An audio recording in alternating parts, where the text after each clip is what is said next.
see you. I ran into Anya Anti. Anya. Hello. Hey, good to see you. Good to meet you. too. It's a great place to meet people. I mean, not necessarily only at the show, but also in everything that goes on around the show. So I know you've been speaking at the show. I did. Yes, but it was head of my class yesterday. Yeah. Mm-hmm. Tell us what you've been speaking about. So my class was basically about editing in Photoshop. It was called Beyond the Click: How to Turn Your Portraits into Works of Art with Creative Editing. Yeah. It's a long title. But Yeah, because your work is absolutely stunning. Thank you so much. Yeah. And everybody should check out Anya's Instagram for sure. So how's the show been for you so far? It's been fun. I mean, today is the first day of the actual show, and I just recently got it. But it's always fun. I enjoy conferences, not just this one, but the others too. It's a great place to connect with people from the industry, just friends, colleagues, and I always get a boost of motivation from this, definitely. Yeah. So what I like about shows like this is, I mean, it's not only you meet people, and you can get your hands on gear and all the rest of it, but it's the educational part as well, and the speakers, all the stuff that you can learn. What's been such a highlight for you so far? I'm not a geek person. Like, honestly, I don't care about all that. For me, it's mostly about networking, I guess, to connect with people and highlight. I don't know. I really enjoyed my class yesterday. It went well. It's always amazing to me because a lot of people who come here, they're like maybe starting out or maybe like in the beginning of their career. So they're here to learn, and that's amazing.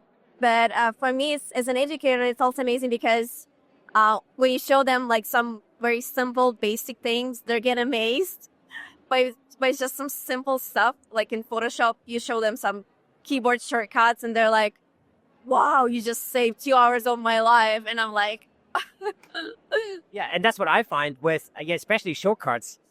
Because especially when you added volume work, let's say you added like 1,000 images, one keystroke that you save now turns into 1,000 keystrokes. exactly. And 10 seconds that you save on an edit is like 1,000 times 10 seconds. And it makes a huge difference.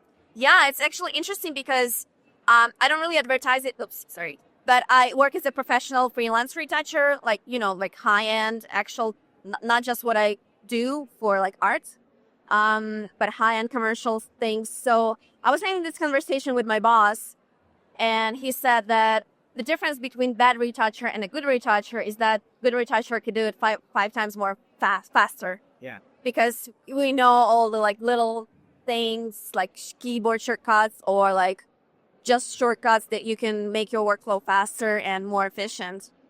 And one of the things I really want to talk to you about in a full camera shake episode is that sort of, the dawn of AI and the AI retouching tools that we find in things like Evoto or, Skylum Luminar, things like that, and what impact that has on real life, on humans basically retouching that.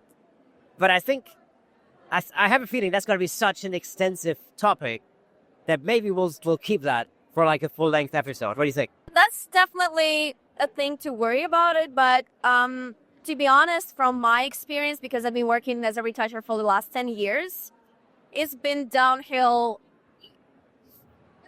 for a while now.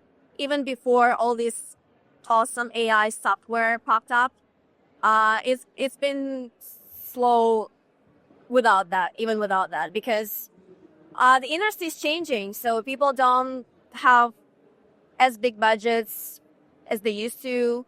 Then people don't want to invest in like high production photo shoots. They don't want to invest in like us retouchers, like spending 5 hours on one image, like polishing, because it goes to social media anyway. It's like this big, nobody cares. So it's been changing anyway, apart from like all this EI stuff. And I'm not gonna lie, I'm also concerned as a retoucher, but also as an artist. I'm concerned. But at the same time, I guess there's nothing you can do. You just have to adapt. And I myself, I'm using those AI tools and programs. They make my life easier. And I think what everybody's going to be thinking is like, how much knowledge you actually have to have in 2025 when we have these AI tools available. But I don't think there's a quick answer to that. We'll explore that in a full-length episode a little bit later on this month. So Anya, thank you so much, and we'll see you again on a full episode. Sounds great. Thank you. Thank you so much for tuning in. If you enjoyed that clip, then press here for the full episode in glorious Technicolor. Hey, and don't forget to subscribe.